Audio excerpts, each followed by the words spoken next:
নমস্কার বন্ধুরা, আমি আপনাদের এনজেপি স্টেশন সম্পর্কে কিছু একটা ধারণা দেব। দেখুন, এই এনজেপি স্টেশন হচ্ছে নর্থ বেঙ্গলের একটা খুবই গুরুত্বপূর্ণ স্টেশন। এখানে টোটাল দুটো স্টেশন আছে, একটা হচ্ছে এনজেপি জংশন স্টেশন আর একটা আছে আপনার শিলিগুড়ি জংশন স্টেশন। তো এনজেপি স্টেশন থেকে বেশিরভাগ ট্রেন ছাড়ে, খুব কম সংখ্যক ট্রেন আছে যেগুলো শিলিগুড়ি থেকে ছাড়ে। তো দেখুন, এই স্টেশনে যথেষ্ট পরিমাণে এসকেলেটার এবং লিফট আছে। প্রত্যেকটাতেই টোটাল 5টা প্ল্যাটফর্ম আছে এবং 5টা প্ল্যাটফর্মেই কোনোটাতে এসকেলেটার বা কোনোটাতে লিফট এর পরিষেবা আছে। তো সবথেকে সামনে যেটা আছে সেটা হচ্ছে দেখুন, এই টয় ট্রেনের একটা প্ল্যাটফর্ম। এখান থেকেই টয় ট্রেনের যাত্রা শুরু হয় এবং যায় দার্জিলিং পর্যন্ত। সকাল 9টার দিকে একটা ট্রেন যায় আর সন্ধ্যার দিকে একটা ট্রেন দার্জিলিং থেকে ফিরে আসে। এটাই হচ্ছে যাত্রাপথ। এই যে হিমালয়ান নিউ জলপাইগুড়ি এটা লেখা আছে, এটা হিমালয়ান রেলওয়ে। এটা পুরোপুরি আলাদা এবং এই প্ল্যাটফর্মে কোনো নাম্বার নেই। যে 5টা প্ল্যাটফর্ম নামকরণ আছে সেগুলো কিন্তু আলাদা, আর এটা পুরোপুরি আলাদা। তো এই দেখুন, এখানে ট্রেনের টাইম টেবিল আর সব দেওয়া আছে। এই প্ল্যাটফর্মে খুব একটা বেশি লোকজনের সমাগম হয় না, শুধুমাত্র সকালে যখন ট্রেন ছাড়ে তখন ছাড়া। তো এখান থেকে ট্রেনের টিকিট কেটে আপনারা টয় ট্রেনে যাত্রা করতে পারেন।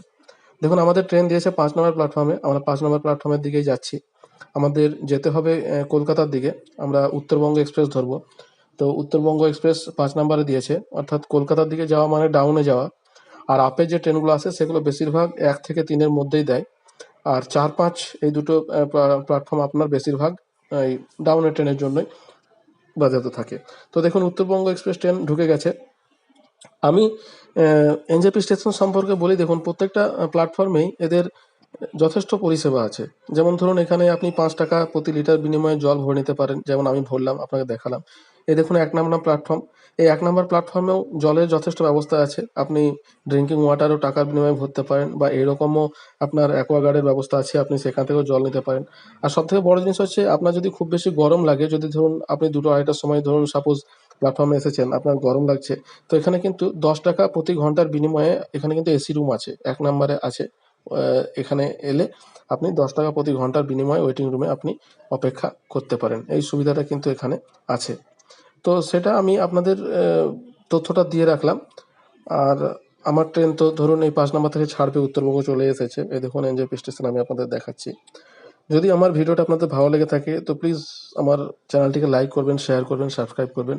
আমি এভাবেই কিছু ছোটোখাটো ভিডিও দিয়ে আপনাদের সাহায্য করার চেষ্টা করব। যদি আপনাদের এই তথ্য কিছু কাজে লেগে থাকে তো আমার এই ভিডিও করাটা ধন্যবাদ সাকসেস হবে বলেই ধরে নেব। তো দেখুন, এই প্ল্যাটফর্মের 5 নম্বর থেকে আমাদের ট্রেন ছাড়বে। আর বাইরের দিকে যে গাড়িগুলো আছে, সামনের দিকে আপনার রিজার্ভ গাড়ি, আর একটু এগিয়ে গেলে আপনারা শেয়ার গাড়ি পেয়ে যাবেন। রিজার্ভ গাড়ি যদি নেওয়া থাকে তাহলে সামনে থেকেই পাবেন। আর যদি আপনারা কিছু কম খরচের মাধ্যমে শেয়ার গাড়ি নিতে চান তাহলে আপনাদেরকে কিছুটা সামনের দিকে এগোতে হবে।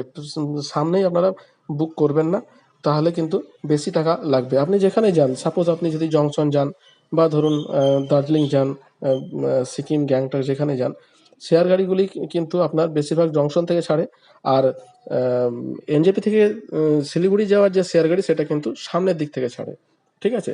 অতএব আপনার যদি জংশন যেতে চান তাহলে এনজেপি স্টেশনে নেমে আপনার সামনের দিকে যেতে হবে। তো এতটাই বন্ধু, মিলছে আগের ভিডিও দিয়ে। তখনকার থেকে ধন্যবাদ।